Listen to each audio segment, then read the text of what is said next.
ஆரம்பிக்கிறதுக்கு முன்னாடி நம்ம துவா ஓதிக்கலாம். ரப்பி ஷ்ரஹ்லி சத்ரி வ யஸ்ஸிர்லி அம்ரி வஹ்லுல் உக்தத்தம் மின் லிசானி யஃப்கஹு கௌலி.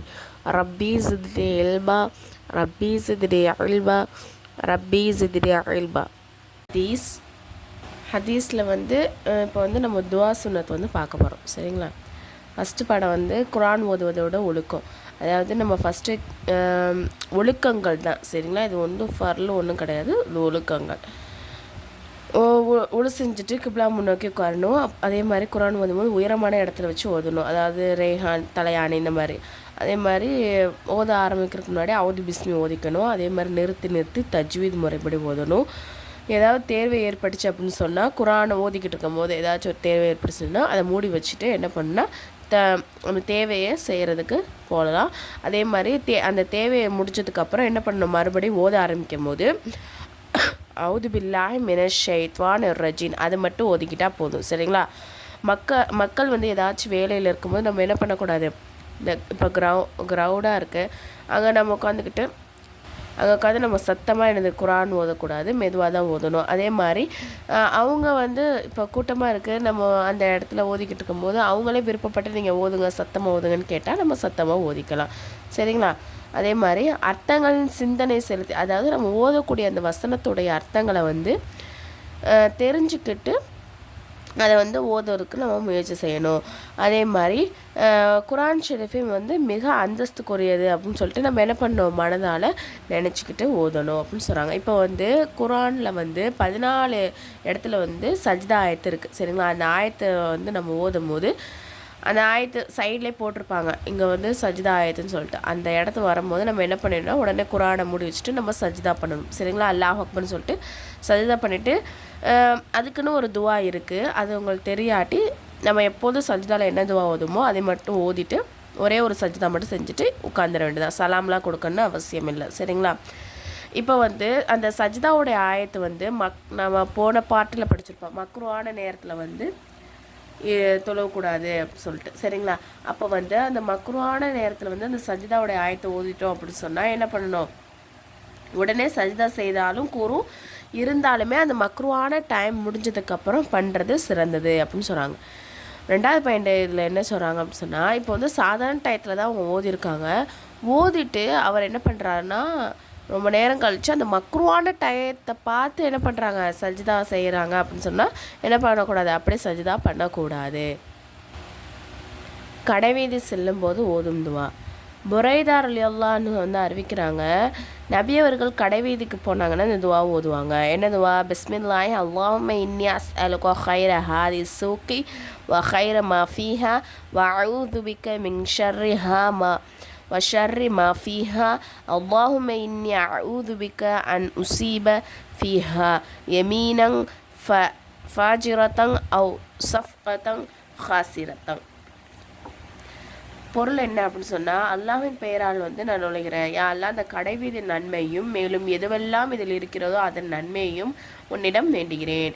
இன்னும் இந்த கடைவீதி உள்ள கெடுதிலிருந்தோ இன்னும் எதுவெல்லாம் இதில் இருக்கிறதோ அதன் கெடுதிலிருந்தும் உன்னிடம் என்னது பாதுகாவல் தேடுகிறேன். யா அல்லாஹ், இதில் பாவகரமான சத்தியத்தை விட்டும் ஏமாறுதலை விட்டும் உன்னிடம் பாதுகாவல் தேடுகிறேன். 3வது பாடம், வீட்டிலிருந்து புறப்படும் போது ஓதும் துவா. இதை யார் அறிவிக்கிறா அப்படின்னு சொன்னால், அனஸ் ரலியல்லாஹு அறிவிக்கிறாங்க. அதாவது ஒரு மனித தன்னுடைய வீட்டிலேருந்து வெளியேறும்போது இந்த துவாவை ஓதுமென்ட்டு யார் சொல்லியிருக்காங்க, நபி ஸல்லல்லாஹு அலைஹி வஸல்லம் அவர்கள் சொல்லியிருக்காங்க. பிஸ்மில்லாஹி தவக்கல்து அலல்லாஹி லா ஹவ்ல வலா குவத்த இல்லா பில்லாஹ். நான் அல்லாஹ்வின் பெயரால் வெளியே செல்கிறேன், அல்லாஹ்வின் மீதே நம்பிக்கை வைக்கிறேன், பாவத்தை விட்டு விலகிட சக்தியும் நல்லவற்றை செய்ய பலமும் அல்லாஹ்வின் புறத்திலிருந்தே கிடைக்கிறது. இந்த துவாவை ஓதிட்டாங்க அப்படின்னு சொன்னால், அப்போது அவங்கள்ட்ட என்ன சொல்லப்படும் அப்படின்னா, உனக்கு நேர்வழி காட்டப்பட்டது, உன் காரியம் கைகூடி விட்டது, உனக்கு பாதுகாப்பு வழங்க ஏற்பாடு செய்யப்பட்டது.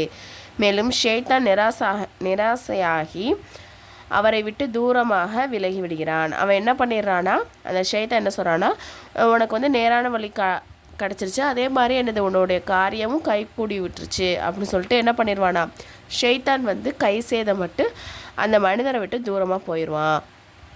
சரிங்களா? அப்போது மற்றொரு சைத்தான் கூறுவான், அவனுக்கோ நேர்வழி கிடைத்து விட்டது, அவன் காரியம் கைகூடி விட்டது, அவனுக்கு பாதுகாப்பு வழங்கப்பட்டு விட்டது, இவனை நம்மால் என்ன செய்ய முடியும் அப்படின்னு சொல்லிட்டு எனது இன்னொரு சைத்தான் வந்து கேட்பானா. பொதுவாக வீட்டிலிருந்து வெளியேறும்போது சுன்னத்துகள் வந்து என்னென்ன செய்யணும் அப்படின்னு சொன்னால், ஃபஸ்ட்டு வீட்டாருக்கு சலாம் கூறி வெளியே போகணும். ஃபஸ்ட்டு வந்து வெளியே போகும்போது இடது காலை வெளியே வச்சு தான் வெளியே போகணும். அதே மாதிரி வீட்டிலிருந்து வெளியேறும்போது ஓத வேண்டிய துவாவை வந்து ஓதணும். இப்போ வீட்டு நுழையும் போது என்ன செய்யணும் அப்படின்னு சொன்னால், துவா ஓதணும். சரிங்களா? அல்லாஹும்ம இன்னி அஸ்அலுக கைர மௌலிஜி வ கைர மஹ்ரஜி பிஸ்மில்லாஹி வலஜினா பிஸ்மில்லாஹி ஹரஜினா வ அலல்லாஹி ரப்பனா தவக்கல்னா. யா அல்லாஹ் நுழைவதிலும் நல்லதையும் வெளிவருவதில் நல்லதையும் உன்னிடம் கேட்கிறேன். அல்லாஹ்வின் பெயர் கொண்டே நுழைகிறோம், இன்னும் வெளியேறுகிறோம், மேலும் எங்கள் இரட்சகன் அல்லாஹ்வின் மீதே நம்பிக்கை வைக்கிறோம். சரிங்களா? பிறகு நமது வீட்டாருக்கு என்னது சலாம் சொல்லி உள்ளாக்க போகணும். வீட்டில் நுழைவதின் சுன்னத்து என்னென்னா, துவா ஓதிக்கிட்டே உள்ளாக்க வரணும். அப்போ வந்து இப்போ நம்ம வீடு இல்லாமல் வேறவங்க வீட்டுக்கு போகிறோம் அப்படின்னு சொன்னால் அனுமதி பெற்று தான் என்ன பண்ணணும், உள்ளாக்கையே வந்து நம்ம போகணும். சரிங்களா? எப்படி நம்ம வீடாக இருந்தாலுமே அந்த கதவை தட்டிட்டு நம்ம வர்றதை வந்து அவங்கள்ட்ட வந்து அறிவிச்சிட்டு தான் உள்ளாக்க நுழையணும். ஓகேவா? அப்புறம் வந்து வலது காலை வந்து முதல்ல வச்சு உள்ளாக்க நுழையணும். அதே மாதிரி வீட்டாருக்கு சலாம் சொல்லணும். இப்போ ஒருத்தவங்க புது ட்ரெஸ் போட்டிருக்காங்க அப்படின்னு சொன்னால் அவங்கள பார்த்து நம்ம என்ன ஓதணும் அப்படின்னு சொன்னால், துபுலுவா யொஹலிஃபுல்லா, அணிந்தருங்கள் பழையதாக ஆக்கிருங்க, அல்லாஹ் உங்களுக்கு மேலும் வழங்குவானாக அப்படின்னு சொல்லிட்டு நம்ம இப்போ யாராச்சும் ஒருத்தவங்க புது ட்ரெஸ் போட்டிருக்காங்கன்னா அவங்கள பார்த்து நம்ம ஓதணும். கண்ணாடியில் முகம் பார்க்கும்போது என்ன ஓதணும், அல்லாஹும்ம ஹஸ்ஸன்த ஹொல்கி வ ஹஸ்ஸின் ஹொல்கி, யாரெல்லாம் நீ என்னுடைய வெளித்தோற்றத்தை அழகாக்கியது போல் என்னுடைய பண்பாட்டையே எனது அழகாக்கி வை அப்படின்னு சொல்லிட்டு நம்ம கேட்கணும். வாகனத்தில் வந்து பயணம் போகும்போது என்ன துவா ஓதணும் அப்படின்னு சொன்னால், வாகனத்தில் ஏறி பயணித்தால் 3 தடவை என்ன பண்ணணும், அல்லாஹ் அக்பர்னு சொல்லணும். அதுக்கப்புறம் சுபஹானல்லதி சஹரலனா ஹாதா வமா குன்னா லஹு முக்ரினீன வ இன்னா இலா ரொப்பினா லமுன்கலிபூன், எங்களுடைய சக்திக்கு வசப்படுத்த முடியாத அந்த வாகனத்தை எங்களுக்கு வசப்படுத்தி கொடுத்த அல்லாஹ் மிக பரிசுத்தமானவன், நிச்சயமாக நாம் அனைவரும் நம் இரட்சகனின் மீளக்கூடியவர்களே. அதாவது நம்ம வந்து என்னது, நம்ம எல்லாருமே அல்லாட்ட தான் என்னது போக வேண்டியவங்களாக இருக்கோம் அப்படின்னு சொல்லிட்டு நம்ம வந்து துவா ஓதணும். சரிங்களா? வாகனத்தில் ஏறினோட இந்த துவா இன்ஷால்லா எல்லாருமே ஓதணும். இப்போது பயணம் போகும்போது அதை பின்பற்ற வேண்டிய சுன்னத்துக்கள்லாம் என்ன அப்படின்னு சொன்னால், ஜும்மாவுடைய நாளில் சூரியன் உச்சி சாய்ந்த பிறகு ஜும்மா தொழாமல் பயணம் என்ன பண்ணக்கூடாது, போகக்கூடாது. ஜும்மா தொழுதுக்கப்புறம் வேணால் பயணம் போகலாமே தவிர அந்த டயத்தில் ஜும்மாவை ஸ்கிப் பண்ணுற அளவுக்கு நம்ம என்ன பண்ணக்கூடாது, அந்த டயத்தில் வந்து பயணம் மேற்கொள்ளக்கூடாது. அதே மாதிரி பயணம், அதாவது நம்ம ஒரு ஊருக்கு போகிறோம் அப்படின்னு சொன்னால் அதுக்கு முன்னாடி 2 ரகாயத் நஃபில் வந்து தொழுதுக்கணும்.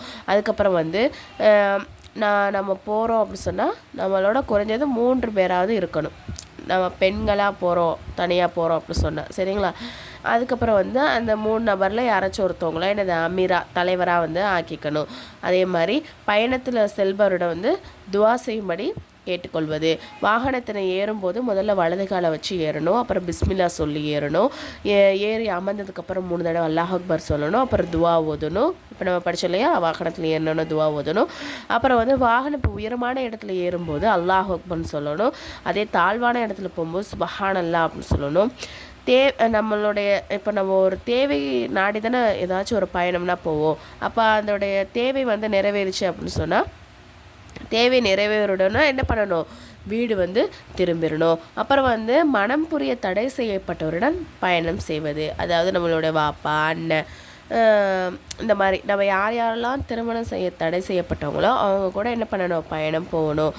அப்புறம் வந்து பயணத்திலேருந்து திரும்பியவுடன் முதலில் வந்து என்ன பண்ணணும், மஸ்ஜிதுக்கு சென்று 2 ரகாயத் தொழுது விட்டு வீட்டிற்கு செல்வது. அதாவது ஆண்களுக்கு. ஓகேவா? அப்புறம் பயணத்துக்கு அப்புறம் பயணத்துலேருந்து திரும்பிய உடனே என்ன பண்ணணும்னா வீட்டில் உள்ளவங்களுக்கு முசாஃபா மற்றும் மானக்கா செய்யணும். ட்ரீம் மொல்லமா கோர்ஸ் இதில் வந்து ஜாயின் பண்ணுற விருப்பம் உள்ள ஒன்லி லேடிஸ் மட்டும் கீழே வந்து டெலகிராம் லிங்க் வந்து கொடுத்துருக்கேன். அந்த குரூப்பில் வந்து ஜாயின் பண்ணிக்கோங்க. அதில் வந்து மற்ற டீட்டெயில்ஸ்லாம் இருக்குது.